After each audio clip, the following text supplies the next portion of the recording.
Salut tout le monde, bienvenue pour cette nouvelle émission Kaboom. Je suis ici dans l'Oklahoma à la fin des années 30, en pleine période de Dust Bowl, dans le décor du roman graphique d'Aimée de Jong, Jour de sable.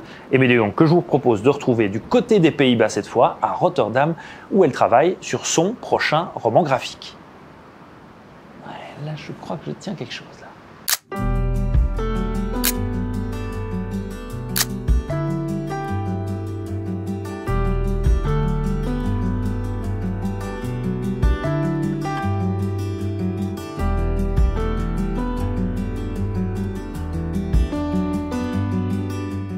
Maintenant, je suis en train d'adapter un livre classique, Sa Majesté des Mouches, par William Golding. C'est une de mes livres préférés. Et c'est vraiment un grand plaisir de dessiner ces personnages. C'est une magnifique histoire. Et aussi trouver et découvrir des nouvelles choses que j'ai pas vues avant. Ce que moi j'aime beaucoup dans ce livre, c'est le contraste avec l'environnement et les personnages. L'histoire se déroule sur une île tropicale et donc ça a l'air très beau, beaucoup de couleurs, la plage, la mer et tout ça. Mais en même temps, il y a beaucoup de violence. Cette adaptation, c'est vraiment ma version de cette histoire. J'ai lu ce livre beaucoup de fois et naturellement, pour moi, c'est un différent roman que pour vous ou pour des autres lecteurs. Par les dessins, je peux ajouter beaucoup des choses. J'ai travaillé beaucoup avec la famille de William Golding. Sa fille, Judy Golding, c'était une grande aide dans ce processus de création parce que normalement, moi, je travaille avec une scénariste ou juste avec moi-même. Mais avoir une personne qui est très proche de cette histoire, ça c'était très différent, mais aussi très nécessaire, je pense. Pour moi, ça sent comme une grande famille, une grande équipe qui travaille ensemble sur ce roman graphique. En fait, c'était moi qui avais l'idée d'adapter ce livre. C'était vraiment au début de ma carrière. Et l'éditeur m'a dit non, c'est pas possible avec les droits et donc on peut pas. Donc j'ai décidé de faire des autres livres comme Le Retour de la Bondrée, L'Obsolescence programmée, et tous les autres livres. Il y a 2 ans que Faber, l'éditeur, m'a écrit OK, maintenant c'est bon, si tu veux, tu peux faire l'adaptation. Et moi j'ai dit OK, oui. J'annule toutes les autres choses, les autres livres, je vais faire ça maintenant.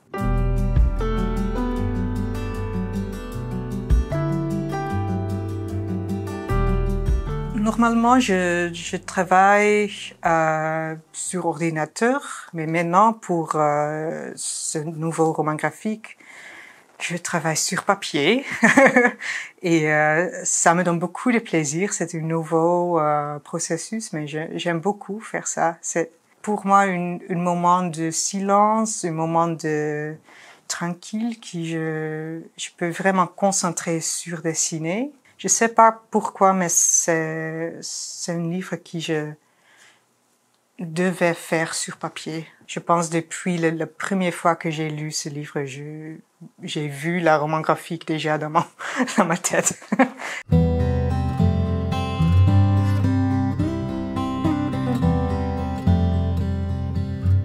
Pour moi, c'est toujours important d'accepter des projets qui me touchent dans une certaine façon.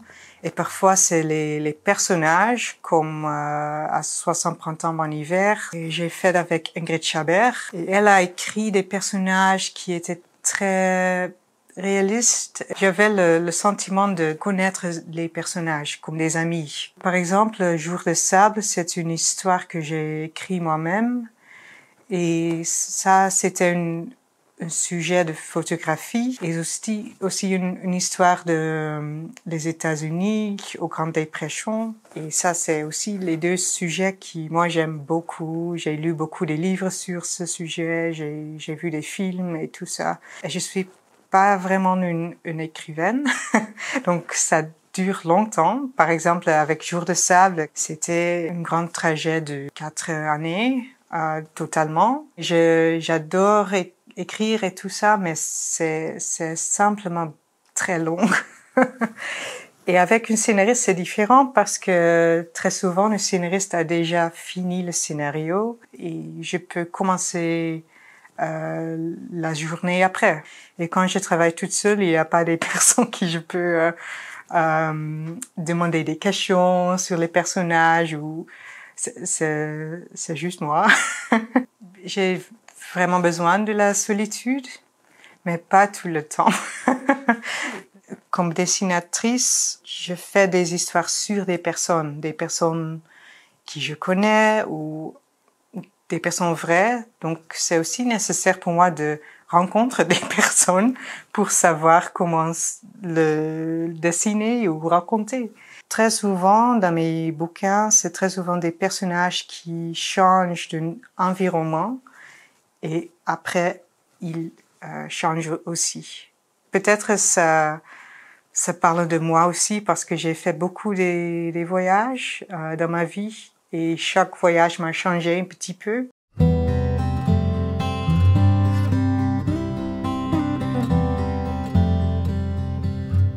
Le premier contact avec la bande dessinée, pour moi, c'était simplement grandir avec deux parents qui étaient des amateurs de bande dessinée. Mes séries préférées étaient Spirou et Tintin, Lucky Luke et les séries comme ça. Donc très très classiques.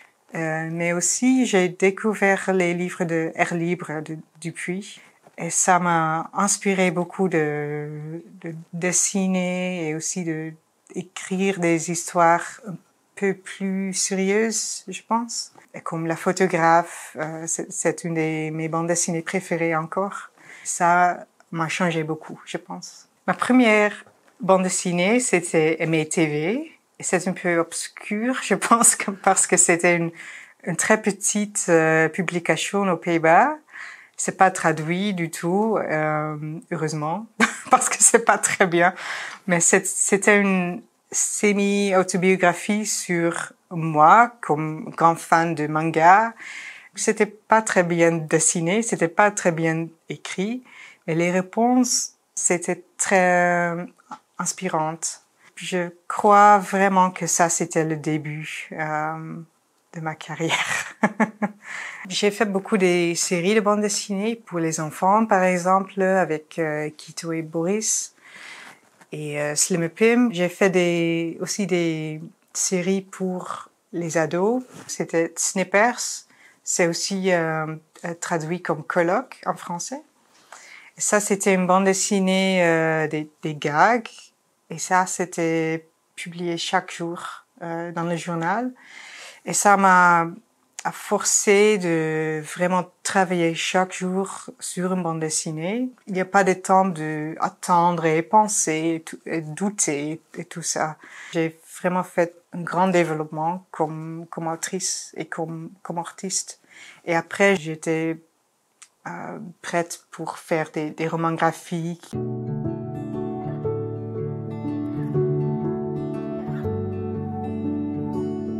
Avec mon premier roman graphique, Le Retour de la Bondrée, c'était très difficile pour moi de commencer parce que j'avais peur que je pouvais pas finir.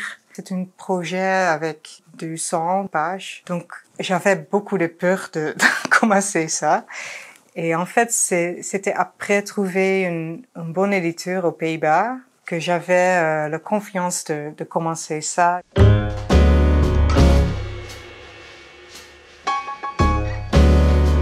Taxi, c'était un roman graphique que j'ai fait avant Jour de sable, en fait. C'était pour une éditeur canadienne. J'avais beaucoup des croquis des voyages en taxi. Et il m'a dit, ah, ok, well, bon, c'est une bonne idée d'essayer de combiner toutes les histoires ensemble et voir si on peut faire un hommage aux chauffeurs des taxis. En France, il n'y avait pas des éditeurs qui le voulaient. Mais après Jour de sable, soudain, il y a beaucoup d'éditeurs qui le voulaient.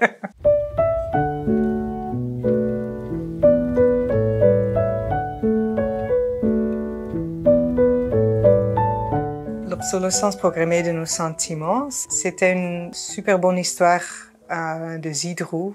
Immédiatement, j'ai tombé amoureuse avec les personnages. C'est une histoire qui parlait des personnages de 60 ans qui tombent amoureuses et qui a beaucoup de difficultés de parler de ça avec ses familles. J'aimais beaucoup de dessiner et raconter une histoire sur un couple assez vieux. C'était très spécial pour moi de dessiner les cornus aussi, des personnages plus vieux, parce que c'est une perspective qu'on ne voit pas beaucoup dans les bandes dessinées, mais même dans les films. Et c'est important, je pense, parce que ça donne moi et tous les lecteurs, je sais pas, plus de confiance de vieillir.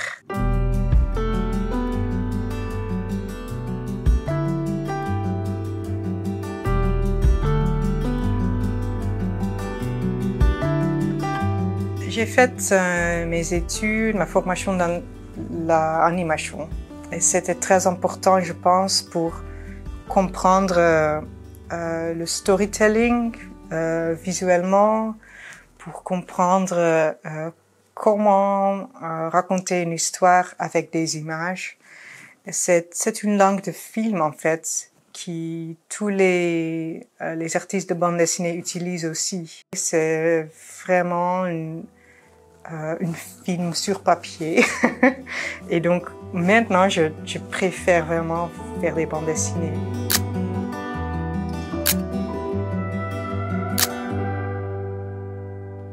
Ah ben voilà, c'est un très beau portrait d'Aimé de Jong, ça. Ah, vous êtes de retour. Bon ben l'émission se termine, on se donne rendez-vous pour une prochaine émission. Et d'ici là, personnellement, je suis très impatient de découvrir le nouveau roman graphique d'Aimé de Jong, Sa Majesté des Mouches. Et puis d'ici là, très bonne lecture à tous. Ciao.